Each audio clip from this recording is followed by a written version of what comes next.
এই বান্দা, তোমার মধ্যে যদি ঈমান থাকে তোমার সম্মান তো ফেরেশতার চাইতেও বেশি। কিন্তু রে বান্দা শোনো, তোমার চোখ দুইটা, কুকুরের চোখও কিন্তু দুইটা। তোমার কান দুইটা, কুকুরের কানও কয়টা? তোমার অন্তর একটা, কুকুরের অন্তর একটা। রে বান্দা মনে রেখো, তোমার চোখের দৃষ্টি শক্তির মধ্যেই যেই পাওয়ার, এই পাওয়ারটা কিন্তু আমি আল্লাহ কুকুরকে দেই নাই, শূকরকে দেই নাই, গরু ছাগলরে দেই নাই।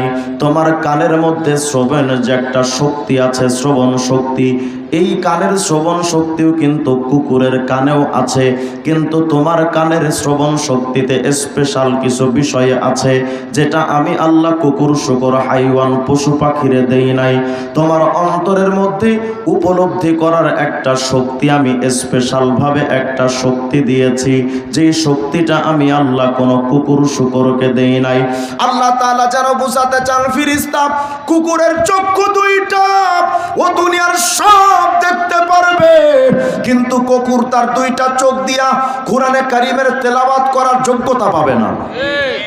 কুকুর তার চোখটা দিয়া দেখে মসজিদের আজান হলে ওযু কইরা রাস্তা দেখে দেখে মসজিদের দিকে যাওয়ার মতো ওই দৃষ্টি শক্তির ওই যোগ্যতা আমি আল্লাহ কুকুরকে দেই নাই। কুকুর তার চক্ষুটা দিয়া হেদায়েত আর সিরাতে মুস্তাকিম ঈমানের রাস্তায় চলতে পারবে না। কিন্তু তুমি মানো, তোমার চোখের দৃষ্টি শক্তি যদি দুর্বল হয়ে যায়, তবু ওই দুর্বল শক্তির ভেতরও আমি আল্লাহ ঈমানের পথ দেখার মতো যোগ্যতা তোমার দিয়া দিলাম। তোমার কানের মধ্যে একটা কোন শক্তি দিলাম, যে শক্তিটা কুকুররে দেই নাই। তোমার কান দিয়া মসজিদের আজান শুইনা মসজিদের দিকে যাইবা, ওলামায়ে কেরামের খুতবায়ে ইজমের আলোচনা শুইনা হেদায়েতের রাস্তায় চলার মতো কানের শ্রবণ শক্তিটা দিলাম। কুকুরের মধ্যে আমি তার কানে এই শক্তিটা দেই নাই। তোমার অন্তরের মধ্যে আমি মালিকের মহব্বতের খাজানা জমা কইরা রাখবি, এই যোগ্যতা আমি আল্লাহ তাআলা কুকুরের অন্তরের মধ্যে দেই নাই।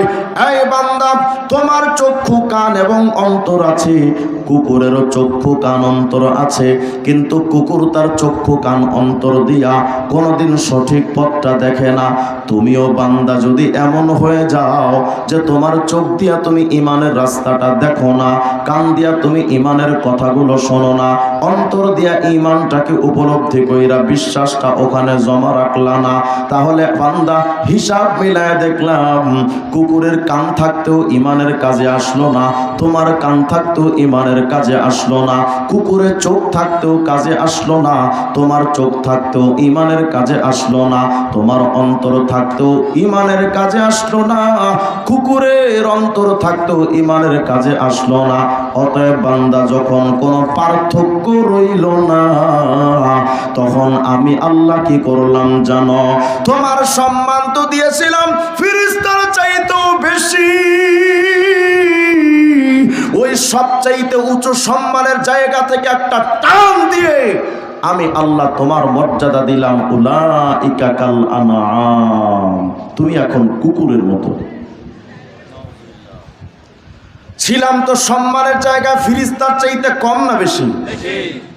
কিন্তু ঈমান না থাকার কারণে চলে আসলাম একেবারে নিম্ন পশু পাখির স্তরে। আল্লাহ পাক বলেন, শুধু তাই নয়, বাল হুম আদল, বরং আরো নিকৃষ্ট জায়গায় তোমারে পৌঁছে দিলাম। এরে বান্দা, ঈমান যদি থাকে তার সম্মান তো ফেরেশতার চাইতেও বেশি। আর তারগিব ওয়াত তারহিব নামক কিতাব সুনানে ইবনে মাজার মধ্যেও আছে, ঈমানদারের মর্যাদা খোদ কাবা শরীফের চাইতেও বেশি। সুবহানাল্লাহ, রাস্তাগণ সুবহানাল্লাহ। তাহলে ঈমানদারের সম্মান ছিল ফেরেশতার চাইতেও বেশি। ঈমান যদি না থাকে, ওই বান্দা আমেরিকার প্রেসিডেন্ট ডোনাল্ড ট্রাম্প হতে পারে, ওই বান্দা চুংচাং ভুংবাং চায়নার রাষ্ট্রপ্রধান হতে পারে, ও গরুর মুখ খাওয়া দেশ ইন্ডিয়ার মোদি হতে পারে। ঈমান যতক্ষণ না থাকে, ওদের মধ্যে আর কুত্তা শুয়োরের মধ্যে কোনো তফাৎ না। এ কথাটা কার? নাকি আমার? এই আয়াত যখন পড়ে তখন নাস্তিকদের চুলকানি বেড়ে যায়। নাস্তিকরা কয়, হুজুর এটা কোনো কথা? কি সমস্যা? আল্লাহ তো ভদ্রতা জানে না। কেন কি হয়েছে ভাই? তো হুজুর আল্লাহ মানুষের কুত্তার সাথে তুলনা দিছে, এটা হলো? আল্লাহ তো ভদ্রতাও জানে না। আমি বললাম না, তোমরা খুব ভদ্রতা ভালোই জানো। নাস্তিকদের একজন গুরু ছিল হুমায়ুন আজাদ, তার একটা বই আছে আমার অবিশ্বাস, আমি পড়েছি বইটা। আমার অবিশ্বাস বইয়ের মধ্যে হুমায়ুন বেজাত লিখেছে যে নৈতিকতার সংজ্ঞা হলো যে আমার দ্বারা কেউ যেন ক্ষতির শিকার না হয়। মানে এরপরে ব্যাখ্যায় অনেক বিষয় লিখেছে। মানে যদি কোনো ছেলে কোনো মেয়ের সাথে বিবাহ বহির্ভূত সম্পর্ক করে জেনা ব্যভিচারে লিপ্ত হয়, ছেলেও যদি খুশি হয় মেয়েও যদি খুশি হয়, তাহলে এটাকে অশ্লীলতা বেহায়াপনা বলা যাবে না।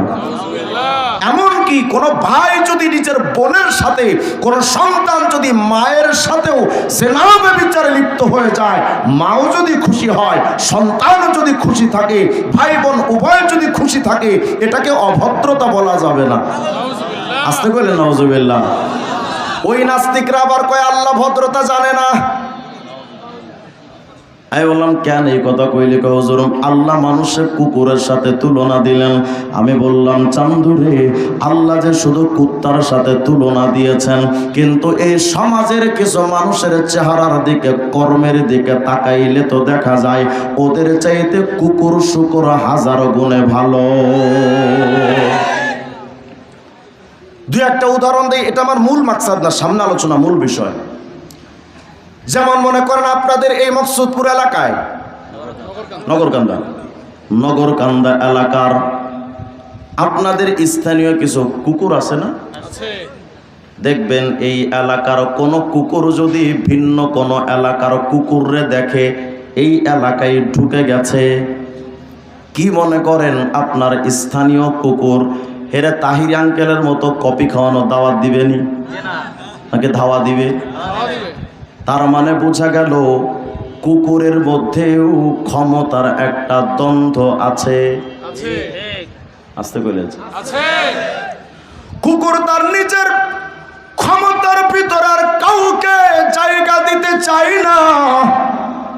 আমার বাংলাদেশের 54 বছরের ইতিহাসে যে সরকার যখন ক্ষমতায় এসেছে কেউ ক্ষমতা ছাড়তে চায় না।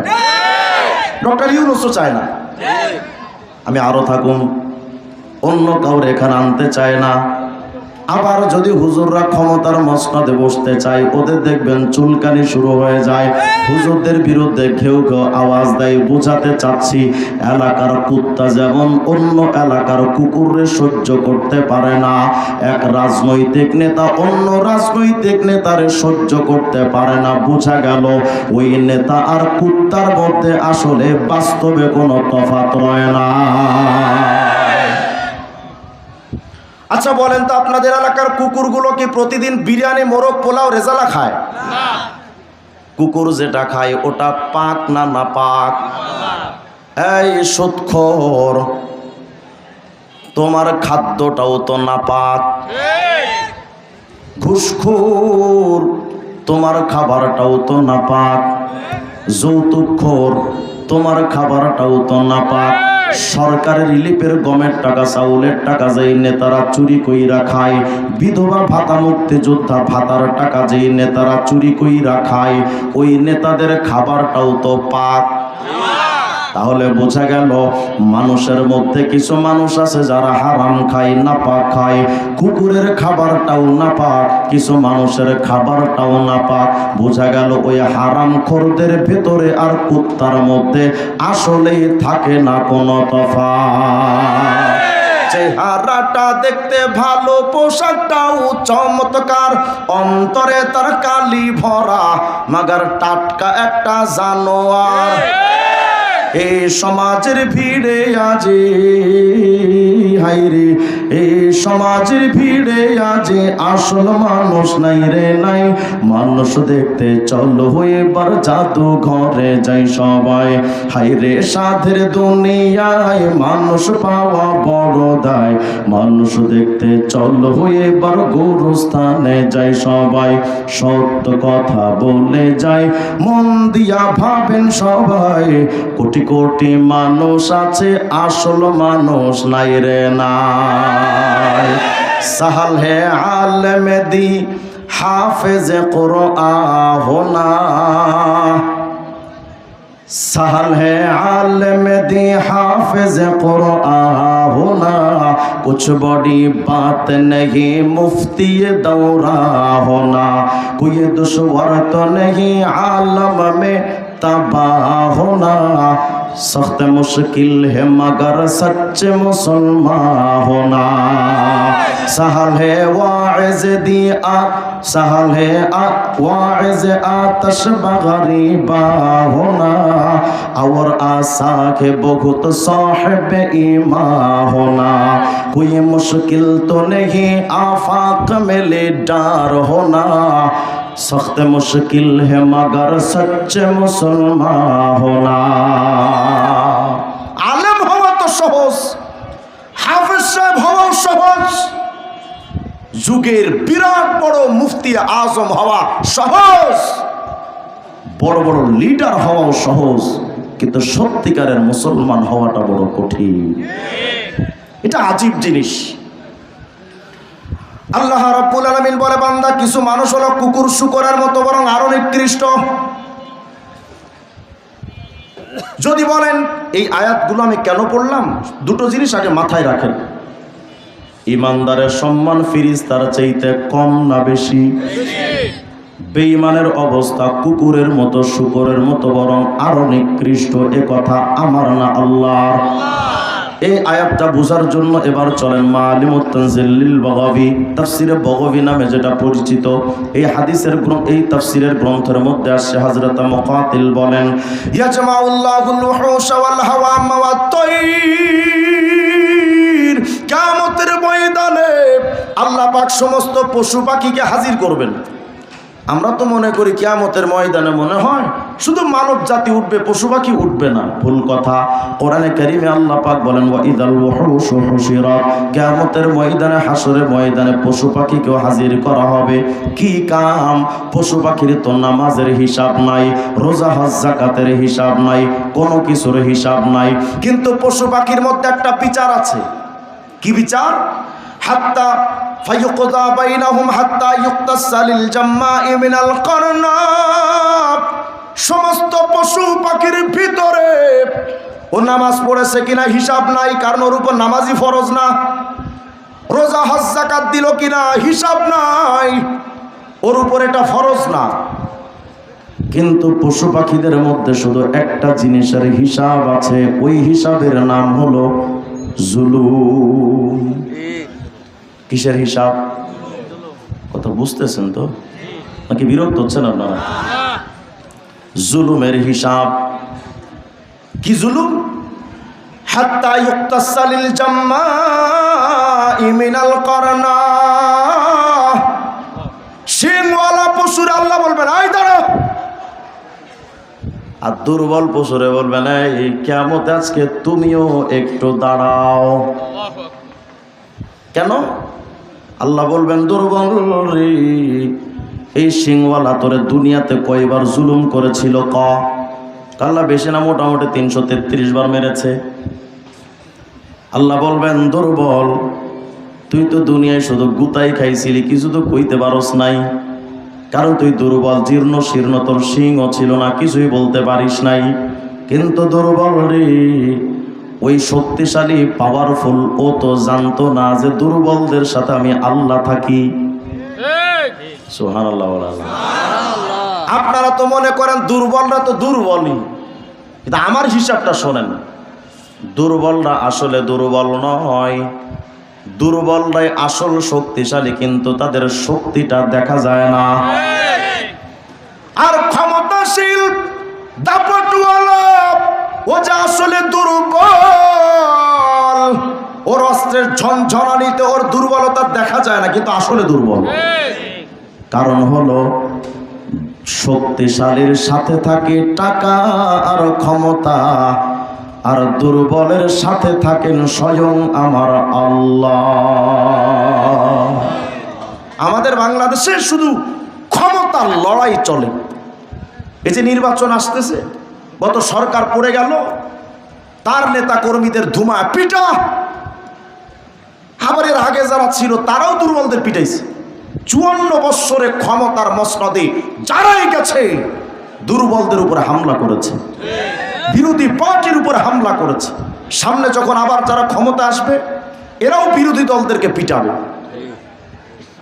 রাস্তায় দেখবেন মিছিল নিয়ে যাবে, আমার নেতারা কিছু হলে জ্বলবে আগুন ঘরে ঘরে। মনে হয় যেন ঘরগুলোর বাপদাদা বানায় রাখছে। হারামি জানি কনকার। আমি তো আওয়ামী লীগের আমলে 2 বার গ্রেফতার হয়েছে। 2 মাস 16 দিন আমি কারাগারে ছিলাম। কিন্তু আমার মেজাজটা শুনে, আমার এলাকায় যখন সরকার পড়ে গেল, আমাদের গ্রামের বাড়ি একটা বাজারে, বাজারে দেখি কয়েকটা দোকান, আমার খবর আসলো যে দোকানগুলো পুড়ায় ফেলছে, এন্ট্রি পার্টি যারা পুড়ায় ফেলছে। পরে আমি ওদেরকে বললাম, আচ্ছা আপনি ঘরগুলো আপনারা পুড়াইলেন কেন, এই দোকানগুলো কেন পুড়াইলেন? খাসুরা আওয়ামী লীগ করতো। আমি বললাম, ভাই আওয়ামী লীগের মধ্যে আমার চাইতে তো বেশি চেতা আপনি না।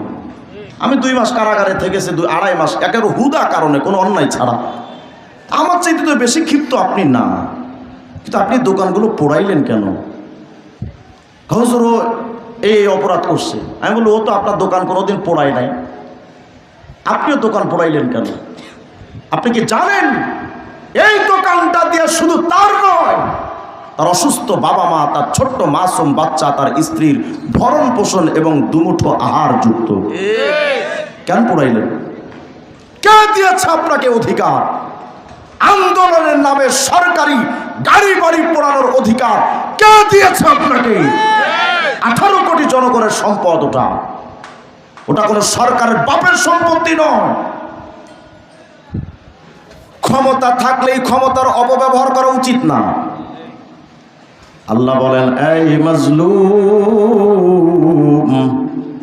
জুলুমের হিসাব আমি অবশ্যই নিব, ওয়ালাউ বাদাহিন, একটু দেরিতে হলেও জুলুমের হিসাব অবশ্যই আমি নেব।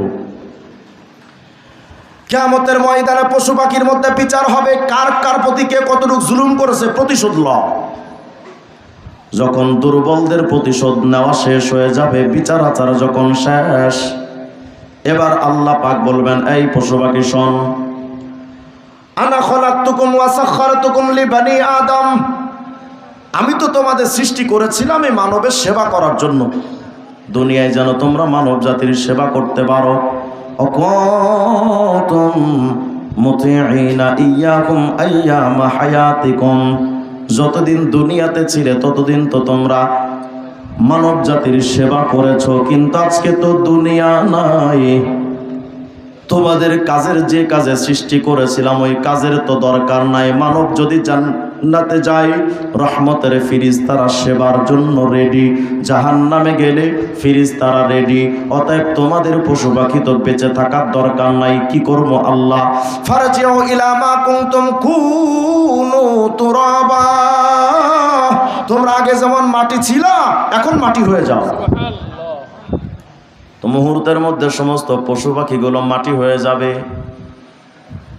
যখন মাটি হয়ে যাবে, কুকুরগুলো মাটি হয়ে গেছে, শূকরগুলো মাটি হয়ে গেল, গরু ছাগল হাঁস মুরগি সব মাটি হয়ে গেল। এই দৃশ্যটা দূর থেকে বেঈমানরা যখন দেখবে, ফাইদাল তাফাতাল কাফিরু ইলা শাইইন সারা তুরাবা, বেঈমানরা দূরের থেকে তাকায় দেখবে আজকে হাসরের ময়দানে কুকুরগুলো মাটি, শূকরগুলো আজকে মাটি হয়ে গেল, সব পশু পাখিগুলো মাটি হয়ে গেছে। কিন্তু বেঈমান তাকায় দেখবে নিকৃষ্ট পশুগুলো মাটি হয়ে গেছে, ওদের তো আর শাস্তি নাই, বিচার আচার নাই, জাহান্নামও নাই।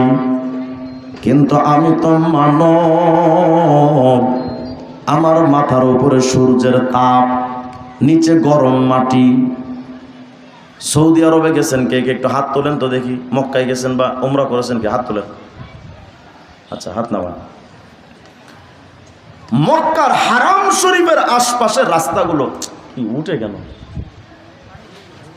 কি বিরক্ত হচ্ছে নাকি আপনারা? বিরক্ত হলে কোন আমি জায়গা নেই। আমার একটা রোগ হলো, একজন লোক যদি উঠে যায় আমার মাথা নষ্ট হয়ে যায়। উঠাউঠি করেন। আচ্ছা, মাশাআল্লাহ, আল্লাহ কবুল করেন, আমিন বলেন। বেঈমান বলতেছিলাম, মক্কার হারামের আশপাশে যে রাস্তাগুলো, ওমরা যারা হজ যারা করেছেন তারা জানবেন, বলেন তো মক্কার রাস্তায় খালি পায়ে কি হাঁটা সম্ভব? কেন? এত পরিমাণ তাপমাত্রা, এত বেশি, এত মারাত্মক গরম, আগুনে পা রাখলে যেমন পা জ্বলে ছাই হয়ে যাওয়ার উপক্রম হয়, মক্কার রাস্তার মাটি এত গরম, আর মক্কার তাপমাত্রা বেশি। আচ্ছা মোমেন, ভাবেন তো একটু, পৃথিবীর জমিন থেকে সূর্যের দূরত্ব 15,14,00,000 কিলোমিটার দূর। কত কিলো? 15,14,00,000 কিলোমিটার। সে কত দূরে সূর্য? ওই দূরের সূর্যের তাপে যদি মক্কার মাটি এত গরম হয়, আল্লাহর হাবিব বলেন কিয়ামতে তাদনু শামস, সূর্যটা কাছে আনা হবে। কত কাছে? বিকদরি মিল, হয়তো 1 মাইল উপরে, অথবা সুরমা দানির কাঠি বরাবর মাথার সামান্য উপরে। 15,14,00,000 কিলোমিটার দূরের সূর্যের তাপে যদি মক্কার মাটি এত গরম হয়, যেই কিয়ামতের সূর্যটা মাথার উপরে আসবে, তো হাসরের ময়দানের মাটিগুলোর অবস্থা কি? পুড়ে তো একেবারে তামা হয়ে যাবে। আবার কিয়ামতের সমস্ত মানুষ দাঁড়াবে হুফাতান উরাত, পায়ে জুতাও থাকবে না, শরীরে কাপড়ও থাকবে না, এমন নগ্ন ভাবে প্রতিটা মানুষকে কিয়ামতে উঠানো হবে। পায়ের নিচেও জুতা নাই, শরীরের মধ্যে কাপড় চোপড় নাই, সূর্যটা একেবারে মাথার উপরে। মুমিন, কল্পনা করেন তো হাসরের ময়দানের আযাবের দৃশ্যটা কত মারাত্মক। আপনি আমি ভাবতেছি হয়তো হাসরে আযাব নাই। কে বলেছে আপনাকে হাসরে আযাব নাই? হাসরের ময়দানের আযাবটা সহ্য করতে না পেরে আল মুস্তাদরাক আলা সহিহাইন লিল হাকিম একটা হাদিস এসেছে, বেঈমানরা বলেই ফেলবে, ও রব লিইরসালিকা বি ইলান নার আইসারু আলাইয়া মিম্মা উলকি, আল্লাহ প্রয়োজনে আমাদেরকে জাহান্নামে দিয়ে দেন, তবুও হাসরের আযাব থেকে বাঁচায় দেন। কল্পনা করেন তো হাসরের ময়দানে কি পরিমাণ আযাব হলে বেঈমানরা এটা বলে ফেলবে। বেঈমানরা যখন দেখবে যে আমার আজকে উপায় নাই, এখন এই তো শাস্তিতে আছি, সামনে আবার জাহান্নাম, কোনো উপায় নাই, ওদিক থেকে জাহান্নাম হুঙ্কার ছাড়বে, ও আল্লাহ হালবিম মাজিদ, আর নাই থাকলে সুদখোর কই, ঘুষখোর কই, হারামখোর কই, বেঈমান বুদ্ধিজীবী নাস্তিক্যবাদ কই, আমি জাহান্নাম রে দেন, আমার পেটে অনেক ক্ষুধা।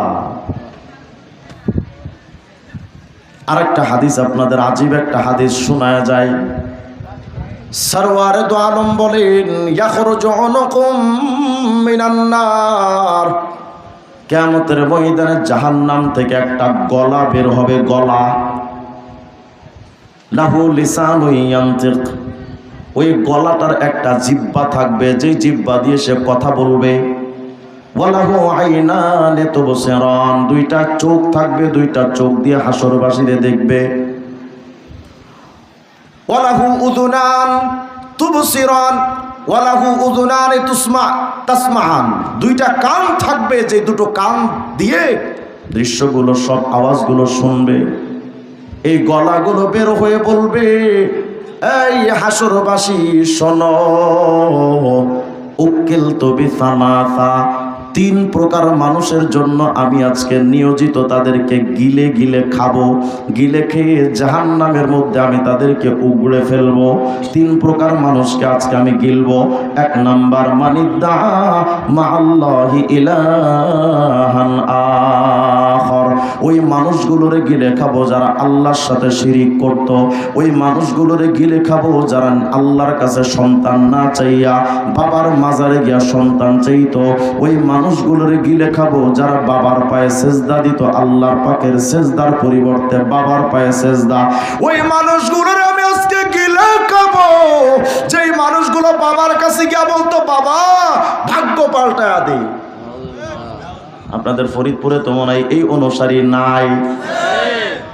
বাবার কাছে গিয়া কয় বাবা ভাগ্য পাল্টায়া দেন, বাবার কাছে গিয়া সন্তান চাই, বাবার কাছে সুস্থতা চাই, মামলা হইলে বাবার কাছে সমাধান চাই।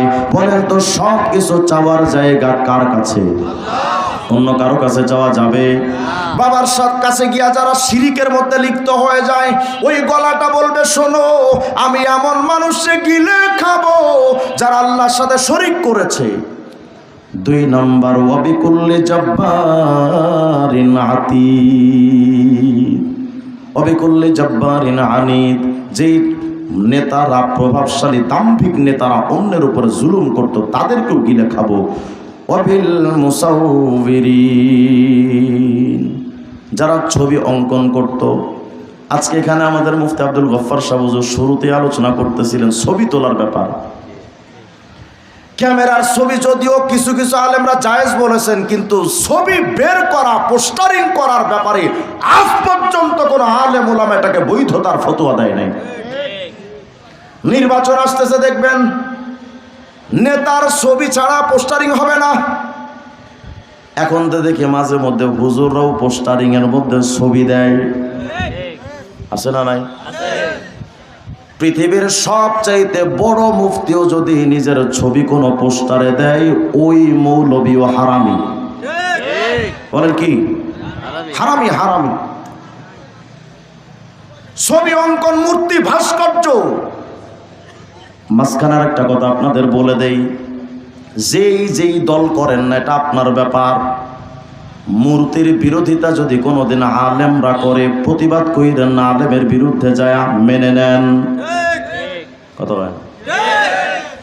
আপনি যে দল করেন এটা আপনার দলীয় ব্যাপার, কিন্তু আলেম ভাস্কর্যের বিরুদ্ধে, মূর্তির বিরুদ্ধে যদি অবস্থান নেয়, আপনিও সে আলেমের বিরুদ্ধে যান, সাবধান, আপনার ঈমান চলে গেছে।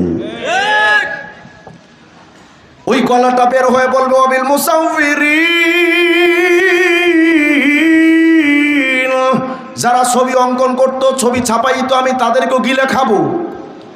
বেঈমান সমস্ত নাস্তিক্যবাদ, বেঈমান মুশরিকরা যখন দেখবে আরে কুকুর শুকরগুলো তো মাটি হয়ে গেছে, কিন্তু আমি তো মানব, আমি তো মাটি হচ্ছি না। এই কথাগুলো আনলাম কেন মনে আসেনি আপনাদের? ওই যে আয়াত আল্লাহ বলেন কিছু মানুষ হবে কুকুর শুকরের মতো, ওই আয়াত বোঝানোর জন্য খুব মনোযোগ দেন। বেঈমানরা যখন দেখবে যে কুকুর শুকর মাটি হয়ে গেছে, বেঈমানরা কি বলবে? ইয়াতামান্নাল কাফিরু হিনা ইযিন ওয়া ইয়াকুলু ইয়া লাইতানা কুনতু ফি সূরাতি খিনজির। বেঈমানরা এসে বলবে আল্লাহ কেন আমারে দুনিয়ায় মানুষ বানাইছিলা, আমারে তুমি শুকর বানাইলা না কেন? দুনিয়ায় যদি শুকর হইতাম, আজকের শুকর যেমন মাটি হয়ে গেছে, আমিও তো মাটি হয়ে যেতাম। আমার তো আর জাহান্নামে যাওয়া লাগতো না, আমার তো এই শাস্তির মধ্যে আর থাকা লাগতো না। অফির ওয়াতিন কুনতু ফি বাজি সূরাতিন মিন বাজিল বাহাইম, আল্লাহ আমারে গরু বানাইলেন না কেন, ছাগল বানাইলেন না কেন, হাঁস মুরগি বানাইলেন না কেন, কেন আমারে মানুষ বানাইলা? আজকে মানুষ হয়ে তো কুকুর যেটা পেয়েছে আমি তো ওটাও পাইলাম না, শুকর যেটা পাচ্ছে ওটাও তো আমি পাইলাম না। আমার ভাগ্যটা যদি কুকুরের মতো হতো তাইলে আমিও তো আজকে ওদের মতো মাটি হয়ে যেতাম, কিন্তু আমার ভাগ্যটা ভালো না। কত মানুষ আছে দেখবেন যে হুজুরদেরকে বোকা মনে করে, হ্যাঁ না? দোকানে বৈশা কয় হুজুরের পিছনে নামাজ পড়মু, হুজুর তো অনেক বড় পাপী মানুষ। আরে বাপরে বাপ, উনি কত বড় আব্দুল কাদের জিলানী, মনে হয় জান্নাত থেকে পালায় আসে। আপনি যদি এত ভালো হন, ইমাম সাহেবের বাদ দিয়ে আপনি ইমামতি করেন, এগুলো কথা না। কথা হলো উনি নামাজ আদায় করবে না। কথা কয় ওই দেখবেন দোকানে, চায়ের দোকানে বৈশা কয় এ হুজুররা ওয়াজ করতে হয়, হুজুরদের ওয়াজে কোনো ফায়দা নাই। অথচ দোকানে বসে হাকিস বিড়ি টানে, এটার মধ্যে অনেক ফায়দা। বেশি বোঝা উচিত নয়, বেশি বোঝার জন্য বুদ্ধিজীবীরা নাস্তিক হয়, বেশি বোঝার জন্য আজাজিল ইবলিসে পরিণত হয়েছে। আল্লাহর দ্বীনের সামনে নিজেকে যত মিটায়া দিতে পারবেন তত ফায়দা, বেশি বুঝতে যায় না। বেঈমানরা কিয়ামতে বলবে, আল্লাহ কেন এত বেশি বুঝতাম, আব্দুল গফফার সাহেব হুজুরের কথা কেন মেনে নিলাম না, কেন চরমনার পীর মামুনুল হক ফয়জুল করিম সহ আলেম ওলামার কথা কেন মানলাম না। আয় হায়, আজকে তো আমার অবস্থা তো কঠিন, কুকুর শুকর মাটি হয়ে গেছে, ওদের পেরেশানি শেষ। ওই সময় বেঈমানরা বলবে কি জানেন? সূরা নাবার 40 নম্বর শেষ আয়াত আল্লাহ পাক বলেন, ওয়ায়াকুলুল কাফিরু ইয়া লাইতানি কুনতু তুরাবা। বেঈমানরা বলবে, রব ওই কুকুরের মতো আমারেও মাটি বানায় দেয়। আল্লাহ যে বলছিলেন কিছু মানুষ কুকুর শুকরের মতো, এই কুকুর শুকর তো আখেরাতে বেঈমানরা হতেই চাইবে, জানলা আমারে কুকুর শুকরের মতো মাটি বানায় দেন। কুকুর শুকর অনেক বেঈমানকে আল্লাহ বানায়ও ফেলবে। আল্লাহ আমারে মাটি বানায় দেন, আমি আর মানব থাকতে চাই না, জাহান্নামে যাইতে চাই না, আমার আপনি কুকুর শুকর বানায় দেন। যখন বারবার চিল্লাবে, হযরতে আবু হুরায়রা বলেন ওই সময় মাটির জবান খুলে যাবে। বেঈমানরা যখন বলবে আল্লাহ মাটি বানায় দেন, মাটির জবান খুলে যাবে। মাটি কি বলবে? লা ওয়ালা কারামাতা ফি জালিকা মাসালি। এই বেঈমান, কুকুর মাটি হয়েছে, আমি মাটির ইজ্জত যায় নাই, কারণ কুকুর নিষ্পাপ। নাকি কুকুরের গুনাহ আছে কোনো? না। শুকর মাটি হয়ে গেছে, আমার ইজ্জত চাই নাই, শুকরটাও নিষ্পাপ। খবরদার বেঈমান, তুই মাটি হতে চাইস না। তুই যদি মাটি হবি তো আমি মাটিরও তো ইজ্জত থাকে না। আহা, আমি মাটিরও ইজ্জত থাকে না, আর তুই যদি মাটিও হবি কি লাভ? আমি মাটির যে ইজ্জত আছে তুই অতটুকু ইজ্জত পাবি না। এরপরও বেঈমানরা যখন বলতে থাকবে আল্লাহ মাটি বানান, মাটি বানান, ফেরেশতারা কি করবে? ওই যে কুকুরগুলো থেকে মাটি হয়েছিল, শুকরগুলো থেকে যে মাটি হয়েছিল, ওই মাটিগুলো ফেরেশতারা হাতের মুঠোর মধ্যে নিবে, নিয়ে হুবিলা যালিকা তুরাব ইলা উজুহিল কুফার। ওই কুকুর শুকর থেকে হওয়া মাটিগুলো হাতের মুঠোর মধ্যে নিয়া বেঈমানদের মুখের মধ্যে এভাবে ছুঁড়ে মারবে ফেরেশতারা।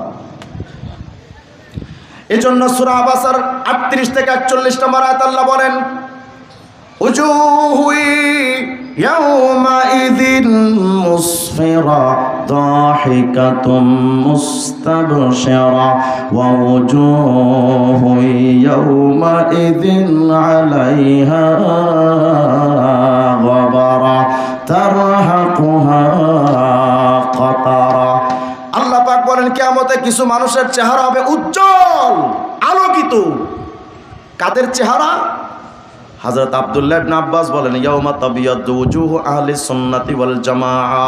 যারা দুনিয়াতে সাহাবায়ে কেরামকে মানবে আর নবীজির সুন্নাত যারা মানবে, যেই সুন্নতের কথা আব্দুল গফফার সাহেব হুজুর সারা দিন বলে বেড়ান, এই সুন্নাত যারা মানবে আর সাহাবায়ে কেরামকে যারা মানবে, হযরত আব্দুল্লাহ ইবনে আব্বাস বলেন শোনো, কিয়ামতের ময়দানে নবীদের চেহারা থেকে যেমন নূর চমকাইতে থাকবে,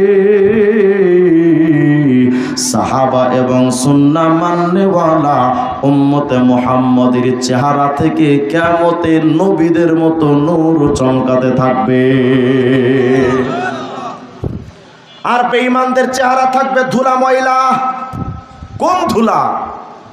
ওই যে কুকুর শুকর থেকে হওয়া ধুলা মারছিল তাদের চেহারার ভেতরে লেগে থাকবে চেহারায়।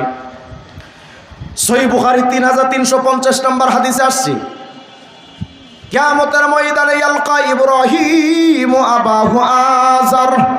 কিয়ামতের ময়দানে খলিলুল্লাহ ইব্রাহিম নিজের কাফের বাবা আজরের সাথে দেখা করবেন। ইব্রাহিম, শুনতেছেন তো? ইব্রাহিম আলাইহিস সালাম নিজের বাবা আজরের চেহারার দিকে তাকাবে। ওয়ালা ওয়াজহে আজার গাবারাতু ওয়া কাতারা। তাকায় দেখবে ইব্রাহিম তার বাবার মুখে ওই ধুলো ময়লাগুলো লেগে আছে, যে ধুলো ময়লা একটু আগে ফিরিস্তারা অপমানের সাথে চেহারার মধ্যে মেরেছে। হযরত ইব্রাহিমের কাছে বাবা আজর এসে বলবে, ইব্রাহিম আল্লাহর কাছে একটু কও আমার যেন আজকে বাঁচা দেয়, তুমি তো খলিল, আল্লাহর একটু কও না। ইব্রাহিম বলবে, আব্বু আমি কি আপনাকে বলি নাই আল্লাহ তাসিনি, আমারে অবাধ্য আপনি হয়েন না, দুনিয়াকে বলি নাই, আপনি তো কথা শোনেন নাই। ইব্রাহিমের বাবা আজর তো দুনিয়াতে মহাপণ্ডিত বুদ্ধিজীবী ছিল, আজকে কিয়ামতে বলবে, ইব্রাহিম রে কথা দিলাম আল ইয়াউমা লা আসিক, আজকে তুই যা কবি সব শুনবো, তুই আমারে বাঁচা। হযরত ইব্রাহিম আলাইহিস সালাম দেখবেন বাবা তো আল্লাহকে বলবেন, আল্লাহ ইন্নাকা ওয়া'আদতানি আল্লা তুখজিয়ানি ইয়াওমা ইউবআসুন, আপনি না বলছিলেন আমার আপনি অপমান করবেন না দুনিয়ায়, ফাআইয়ু খিজিয়ান আখযা মিন আবিয়াল আবাদ, আল্লাহ এর চাইতে বড় অপমান আমি ইব্রাহিমের জীবনে আর কি আছে, যে আমার বাবা থাকবে জাহান্নামে আর আমি জান্নাতে, এই যে দূরত্ব, এর চাইতে বড় অপমান আমি ইব্রাহিমের জন্য আর কি আছে আল্লাহ, আপনি তো বলছিলেন অপমান করবেন না। আল্লাহ বলবেন, ইব্রাহিম রে তুমি যতই চিল্লাও, যতই বড় খলিল হও, ইন্নাল্লাহা হারামাল জান্নাতা আলাল কাফিরিন, আমি কাফেরদের জন্য জান্নাত তো নিষিদ্ধ ঘোষণা করেছে আগেই, চিল্লা লাভ হবে না ইব্রাহিম। তবে ইব্রাহিম তুমি তোমার বাবার জন্য সুপারিশ করতে আসছো না, তাকায় দেখো মা তাহতা রিজলাইক, তোমার পায়ের নিচে কি দেখো তো। ইব্রাহিম আলাইহিস সালাম যখন পায়ের নিচে তাকায় দেখবেন তো দেখবেন 4 পা বিশিষ্ট একটা পশু তার পায়ের গোড়ায় পড়ে আছে, এটাই হলো ইব্রাহিমের বাবা আজর, এই পশুটাই বাবা আজর। আল্লাহ বলেন উলাইকা কাল আনআম, কিছু মানুষ হবে কুকুর শুকরের মতো, কিয়ামতে সত্যি তো হবে।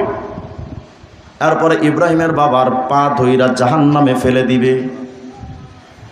জাহান্নামে যখন বেঈমানরা যাবে, এক আজীব তথ্য আপনাদেরকে শোনাই, বিরক্ত হবেন না আপনারা, বিরক্ত হচ্ছেন নাকি? কিয়ামতের ময়দানে বেঈমানরা যখন জাহান্নামে যাবে, বেঈমানরা জাহান্নামে যাওয়ার পর বেঈমানদের কণ্ঠের আওয়াজের ব্যাপারে আল্লাহ রাব্বুল আলামিন সূরা হুদের 106 নম্বর আয়াতের মধ্যে বলেন, فَأَمَّا الَّذِينَ شَقُوا فَفِي النَّارِ لَهُمْ فِيهَا زَفِيرٌ وَشَهِيقٌ। কিয়ামতের ময়দানে মানুষ বেঈমানরা যখন জাহান্নামে চলে যাবে, ওই বেঈমানদের জাহান্নামী বেঈমানদের কণ্ঠের আওয়াজ জাফির হবে, শাহীক হবে। কি অর্থ? তাফসীরের কিতাবের মধ্যে ইবনে আব্বাসের তাফসীর আসছে এ ব্যাপারে। হযরতে ইবনে আব্বাস বলেন, সাউতুল কুফার কা সাউতিল কিলাব, জাহান্নামী বেঈমানদের কণ্ঠের আওয়াজ কুকুরের মতো ঘেউ ঘেউ আওয়াজ হবে।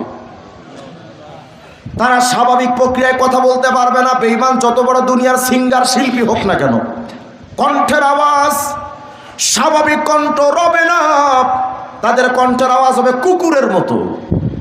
আর উমদাতুল কারির মধ্যে হযরত মুকাতিল রাহিমাহুল্লাহ তাফসীরটা বর্ণিত আছে, সাউতুল কুফার কা সাউতিল হিমার, শাস্তির কারণে বেঈমান জাহান্নামীদের কণ্ঠের আওয়াজ গাধার কণ্ঠের মতো হয়ে যাবে। গাধার কণ্ঠ, আউয়ালুহু জাফির ওয়া আখিরুহু শাহীক। গাধার কণ্ঠের মধ্যে 2টা ভাঁজ আছে, শুরুতে একরকম আওয়াজ থাকে কষ্টের, শেষের আওয়াজটা একেবারে চূড়ান্ত কষ্টের আওয়াজ। আমি গাধার আওয়াজটা আপনাদেরকে আগে শোনাই, এরপর একটু অনুমান করেন যে জাহান্নামীরা কতটা কষ্ট হলে, কতটা শাস্তির মধ্যে থাকলে যে তাদের কণ্ঠের আওয়াজ এমন মারাত্মক পর্যায়ে চলে যাবে। দেখেন তো একটা আওয়াজটা শোনায় আপনাদের, গাধার আওয়াজটা শোনেন।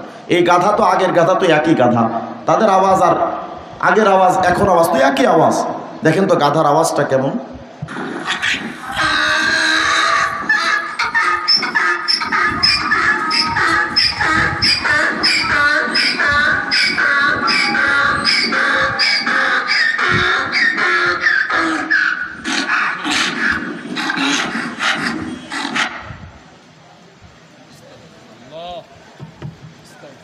কি বুঝলেন? কতটা শাস্তি দেওয়ার পর জাহান্নামীদের কণ্ঠের আওয়াজে গাধার কণ্ঠের মতো হবে। মিয়া ভাই, হাসতে খেলতে তো জীবন চলে যাচ্ছে। মুরব্বী, 50-60 বছর আপনার জীবন থেকে অতীত হয়ে গেছে, আজও পর্যন্ত জাহান্নাম থেকে বাঁচার মতো ফিকির আপনার আমার আসেনি। বাজার এখানে কত মুরব্বীরা বসে আছেন, 60 বছর জীবন এসে একটা রাত আল্লাহ পাকের মহব্বতে তাহাজ্জুদে কাটায় না। অনেক মুরব্বী এখানেও পাওয়া যায়। আপনি আর কবে জাহান্নাম থেকে বাঁচার ফিকির করবেন? আর কবে আপনার আমার সময় হবে একটু বলেন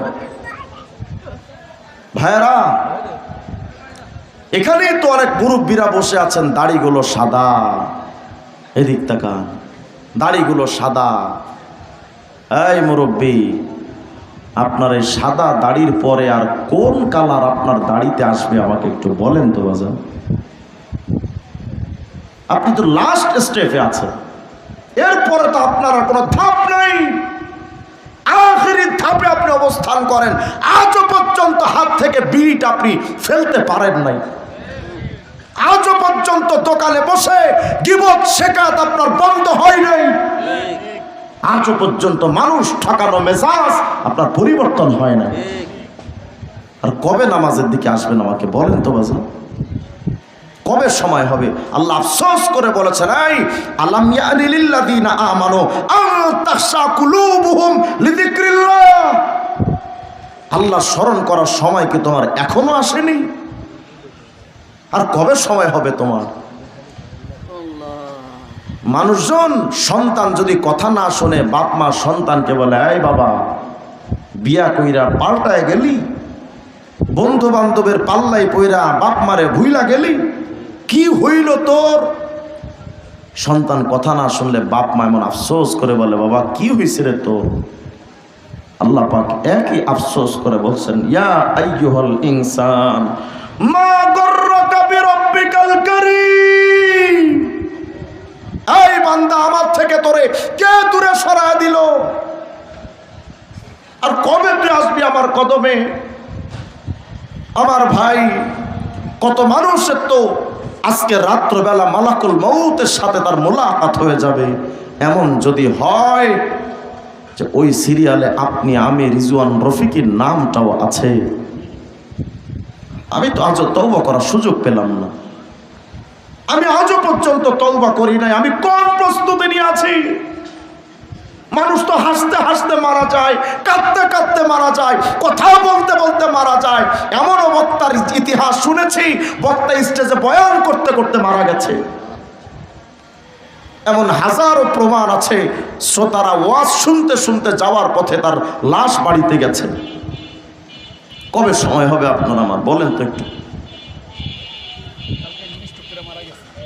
এই যে গতকালকে একজন স্ট্রোক করে মারা গেছে। আজকে আমি আসার সময় বাইতুল মুকাররমে আসরের নামাজ পড়েছি, বিশ্বজয়ী হাফেজ তকি আজকে সকালে মারা গেছে। তার বাপ মার কত স্বপ্ন ছিল এই সন্তানটাকে নিয়ে। ওর বাপ মাও তো বুঝতেও পারে না যে আজকে আমার তকির লাশ দিন। এমন যদি হয় যে আগামীকাল সকালে আপনার আমার লাশ হয়ে যাব, আপনি আমি, আমার ভাই, আগামীকাল দুপুরে যদি আপনি মারা যান, আসরের আগে বিশ্বাস করেন আপনার গোসল শেষ হয়ে যাবে। আসরের আগে আপনার কাফন পরে আপনাকে প্রস্তুত করে ফেলবে। আসরের পরেই তো জানাজা বাজান শেষ। মাগরিবের আগে ভয়ঙ্কর ওই টাইমে আপনাকে আমাকে নিয়া ওই ভয়ঙ্কর বাঁশবাগানের কবরের ভেতরে ফালায় দিবে। এই রাত 12টার সময় আগামীকাল যদি চিৎকার দিয়ে বলেন, আব্বু আমারে বাঁচা, কেউ আপনার কথা ডাকে সাড়াও দিবেন। আমি তো দুনিয়ার বসত ভিটার জন্য কত কিছু আয়োজন করেছি, কিন্তু আমার কবরের সামানা কোথায়?